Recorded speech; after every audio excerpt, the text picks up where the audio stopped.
Shalom, Bapak Ibu, saudara-saudara terkasih dalam nama Yesus Kristus. Kita berjumpa kembali dalam renungan harian HKBP Setia Mekar. Namun sebelum sampai kepada renungan pada hari ini, kita bersatu dalam doa. Terpujilah Engkau Bapa yang kami sembah dalam nama Yesus Kristus, atas kasih karunia-Mu selalu menyertai kami. Bapa, sebentar lagi dan pada hari ini kami akan melakukan aktivitas kami, pekerjaan kami, biarlah Engkau juga yang menguatkan kami, menyertai kami, menjagai kami dalam setiap pekerjaan kami. Demikian juga dengan firman yang akan kami dengarkan, ajarlah kami Bapa untuk memahami dan melakukannya di dalam hidup kami. Terpujilah Engkau Bapa kini dan sepanjang segala masa. Amin.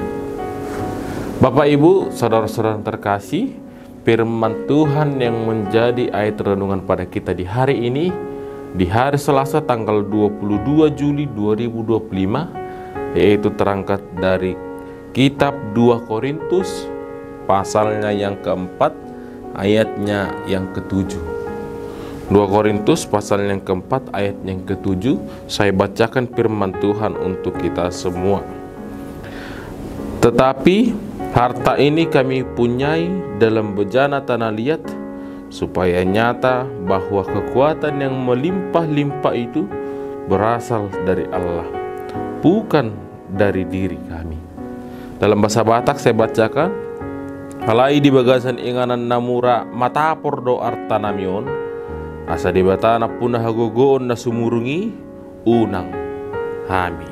Demikian firman Tuhan. Bapak Ibu, firman Tuhan kali ini juga bercerita tentang seputar kisah dari Paulus, yang dimana pada saat itu Paulus, kerasulan dari Paulus diragukan oleh jemaat-jemaat yang dijumpainya pada saat itu.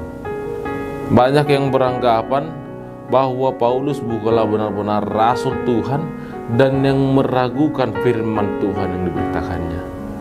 Bagaimana dia seorang pemberita firman Tuhan sedangkan dia orang yang lemah, kata orang-orang pada saat itu.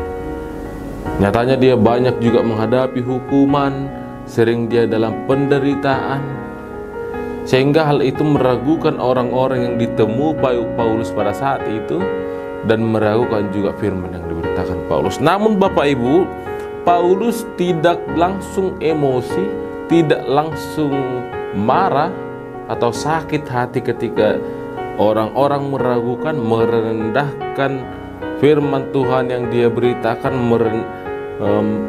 dalam hal kekuatan dia yang sudah dijatuhkan oleh jemaat itu, tetapi dia justru meresponnya dengan baik. Bisa kita lihat tadi dikatakan, tetapi harta kami ini kami punyai dalam bejana tanah liat, supaya nyata bahwa kekuatan yang melimpah itu berasal dari Allah. Artinya di balik kelemahan Paulus itu, dia merasa Tuhanlah yang memberikan kekuatan. Bukan dirinya yang dipuji, bukan dirinya yang dibela, tetapi firman Tuhan itulah yang dibela dia. Luar biasa bukan? Dia justru dangna dirina di paburnang-burnang, tetapi gabe hatani dia batado, na perjolo di patujolo ibana, jala ido dia persya ibana. Demikian juga dengan kita saat ini. Mungkin kita masih merasa bahwa diri kita itu lemah, diri kita itu tidak layak, diri kita itu sangat berdosa, sangat hina di dalam kehidupan keberimanan kita, atau merasa menolak karena banyaknya persoalan-persoalan kita saat ini, padatnya waktu-waktu kita. Jangan Bapak Ibu. Tetapi kita harus yakin di balik kelemahan kita itu, di balik kesibukan kita itu, Tuhan juga memakai kita. Karena bukan dilihat dari luarnya saja, tetapi harus dari dalam hatinya, bahwa sebenarnya Tuhan campur tangan kepada Paulus. Dan inilah yang namanya pembelaan kerasulan.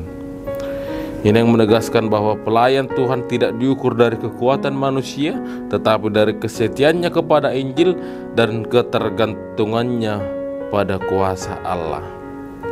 Demikian juga Bapak Ibu, di dalam pekerjaan juga, terlebih jemaat-jemaat sekalian yang mungkin sebagai pekerja karyawan yang berpikir bekerja keras untuk melakukan pekerjaan yang sesuai dengan target, sesuai dengan harapan yang dilakukan perusahaan.